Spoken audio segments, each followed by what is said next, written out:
जय हिंद दोस्तों, आज भी कुछ बड़ी और ब्रेकिंग अपडेट के साथ वीडियो की शुरुआत करते हैं। आप इस वीडियो को किस जिले किस राज्य से देख रहे हैं ये बताना न भूलें। चलिए दोस्तों, पहला अपडेट देखिए। उत्तर प्रदेश के मुख्यमंत्री योगी आदित्यनाथ ने एक चिट्ठी के जरिए लोगों से अपील की है कि अयोध्या में श्री राम मंदिर से जुड़ी धर्म ध्वजा कार्यक्रम में समाज मिलकर एकता और शांति का संदेश दे। सीएम योगी ने कहा है कि यह आयोजन सिर्फ धार्मिक भावना नहीं बल्कि नेशनल यूनिटी की पहचान भी है। उन्होंने जनता से अनुरोध किया कि वे पॉजिटिव माहौल बनाए रखें और किसी भी अफवाह या भड़काने वाली एक्टिविटी से दूर रहें। प्रशासन ने इस प्रोग्राम के लिए सिक्योरिटी और मैनेजमेंट को हाई अलर्ट पर रखा है। आने वाले दिनों में इस कार्यक्रम से जुड़े कई कल्चरल इवेंट भी आयोजित किए जाएंगे। चलिए दोस्तों, अगला अपडेट देखिए। प्रयागराज में होने वाले माघ मेला 2026 के लिए रेलवे ने बड़ा फैसला लिया है कि सबेदारगंज स्टेशन से स्पेशल ट्रेनें ऑपरेट की जाएंगी ताकि भारी भीड़ को कंट्रोल किया जा सके। इस बार मेलों में लाखों श्रद्धालुओं के आने की उम्मीद है और ट्रैफिक लोड को देखते हुए अतिरिक्त रूट मैनेजमेंट तैयार किया गया है। रेलवे अधिकारियों का कहना है कि इससे यात्रियों को प्लेटफॉर्म बदलने और भीड़भाड़ में परेशान होने से राहत मिलेगी। स्टेशन पर क्लीनिंग, लाइटिंग और सिक्योरिटी को और मजबूत किया जा रहा है। इसके अलावा टिकट बुकिंग और इन्फॉर्मेशन सिस्टम को भी अपग्रेड किया जाएगा। चलिए दोस्तों,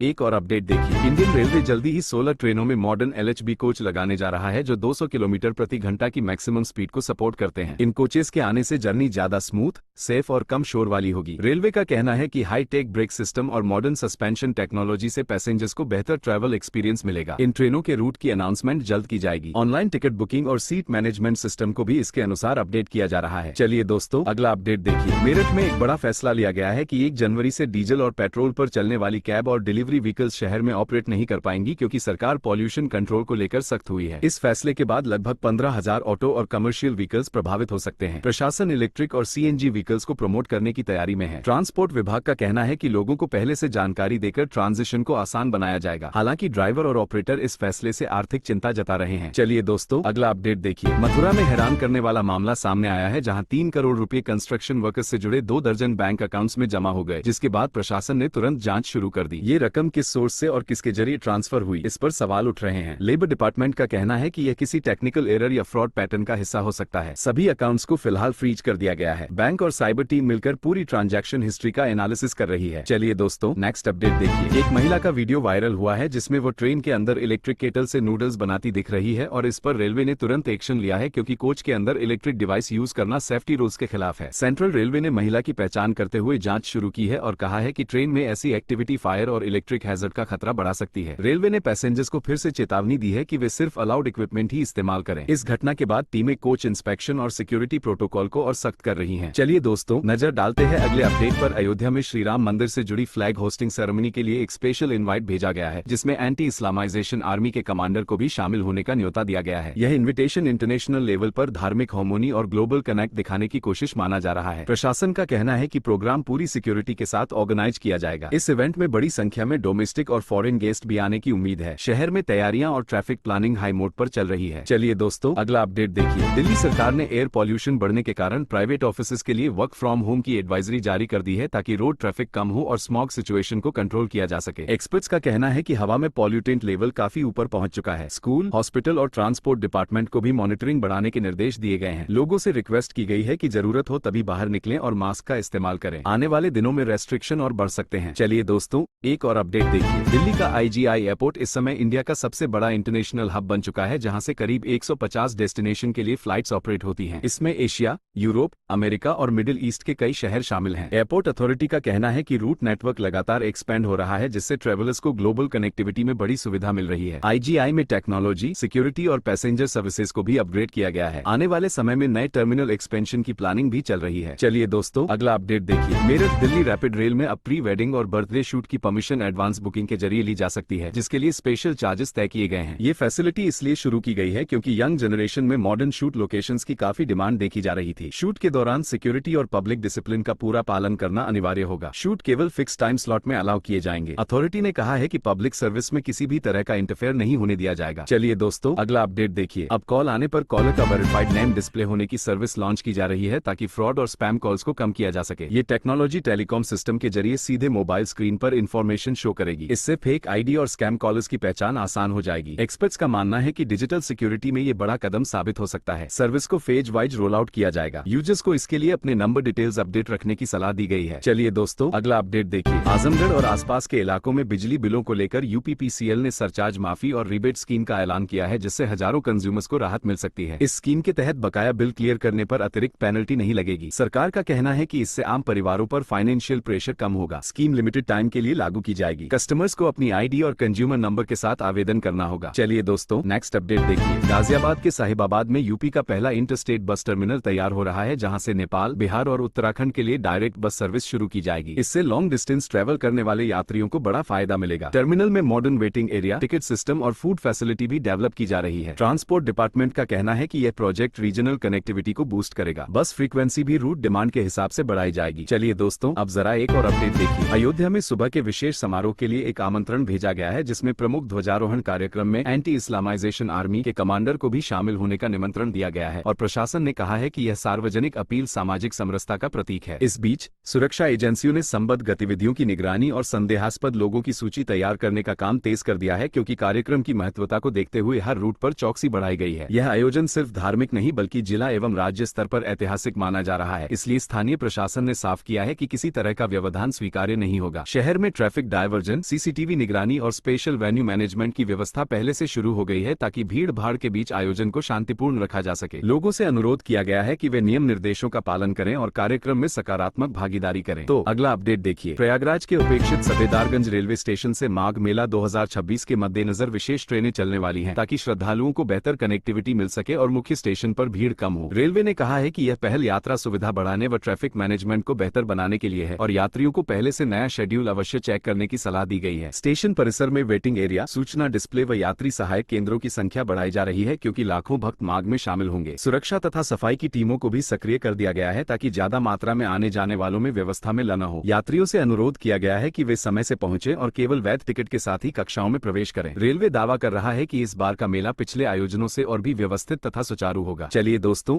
एक और अपडेट देखिए। भारतीय रेलवे जल्द ही 16 ट्रेनों में मॉडर्न LHB कोचेस लगाने जा रही है, जो 200 किलोमीटर प्रति घंटे की अधिकतम गति क्षमता रखने वाले हैं। इसका उद्देश्य ट्रेवल एक्सपीरियंस को और बेहतर बनाना है। इन कोचों में आधुनिक ब्रेकिंग सिस्टम, कम शोर दर, बेहतर वेंटिलेशन और अधिक आरामदायक सीटिंग सुविधा शामिल होगी, जिससे यात्रियों की सुविधा में वृद्धि होगी। रेल मंत्रालय के अधिकारी बता रहे हैं कि अगले कुछ महीनों में इन कोचों को प्रमुख राजधानी और शताब्दी ट्रेनों में तैनात किया जाना है। बुकिंग प्लेटफॉर्म और टिकटिंग ऐप में भी नए कोच प्रकार को दर्शाने का अपडेट किया जा रहा है, ताकि यात्रियों को विकल्प समझने में आसानी हो। विश्लेषकों का कहना है कि इस तकनीकी अपग्रेड से रेलवे की सेवा कक्षा को नया आयाम मिलेगा और यात्रियों का आकर्षण बढ़ेगा। रेलवे ने ट्रैवलर्स को सुझाव दिया है कि वे आने वाली अवधि में कोच के बदलाव को ध्यान में रखकर अपनी ट्रिप्स प्लान करें। तो अगला अपडेट देखिए। मेरठ दिल्ली के ऑटो मार्केट में एक बड़ा निर्णय लिया गया है। 1 जनवरी से पेट्रोल डीजल चालित कैब व डिलीवरी व्हीकल्स चलाई नहीं जा सकेंगे, जिससे लगभग 15,000 ऑटो व डिलीवरी गाड़ियां बंद हो सकती हैं। सरकार ने विद्युतीकरण व पर्यावरण सुरक्षा की नीति को तेज करते हुए यह फैसला किया है और नए नियम के अंतर्गत इलेक्ट्रिक व CNG वाहनों की स्थापना को प्रोत्साहित किया गया है। ऑपरेटर्स को 2-3 महीने का ट्रांजिशन पीरियड दिया जा रहा है, ताकि वे नए वाहन व्यवस्था में बदल सकें। परिवहन विभाग का कहना है कि यह कदम शहरों को स्वच्छ हवा युक्त बनाने की दिशा में है और स्टार्टअप्स व इलेक्ट्रिक व्हीकल चार्जिंग इंफ्रा को बढ़ावा देगा। हालांकि चालक वर्ग में आर्थिक असर को लेकर चिंता है, क्योंकि पुराने वाहन अब काम नहीं कर सकेंगे। सरकार ने आश्वासन दिया है कि इम्पैक्टेड ड्राइवरों के लिए स्कीम वित्त व ट्रेनिंग के ऑप्शन पर विचार किया जा रहा है। दोस्तों, एक और अपडेट देखिए। मथुरा में मजदूरों के खातों में अचानक 3 करोड़ रुपए जमा हो गए। ये रकम 2 दर्जन बैंक खातों में ट्रांसफर हुई है, जो सबसे पहले मजदूरों के खाते बताए गए थे। लेबर विभाग और बैंक तुरंत मामले की जांच में जुट गए हैं, क्योंकि यह ट्रांजैक्शन पैटर्न सामान्य नहीं लग रहा। आधिकारिक सूत्र कह रहे हैं कि यह कोई टेक्निकल ग्लिच नहीं बल्कि फ्रॉड या एरर मिलावट का मामला हो सकता है। प्राथमिक जांच के मुताबिक राशि तुरंत फ्रीज कर दी गई है और बैंक खातों के फंड ट्रांसफर की पूरी हिस्ट्री खंगाली जा रही है। मजदूरों का कहना है कि उन्हें इस रकम के स्रोत और उपयोग की जानकारी चाहिए, क्योंकि यह उनके काम और मेहनताना से जुड़ी हुई थी। प्रशासन ने भरोसा दिया है कि जल्द से जल्द स्पष्टता मिलेगी और जिम्मेदारों के खिलाफ कार्रवाई होगी। और दोस्तों,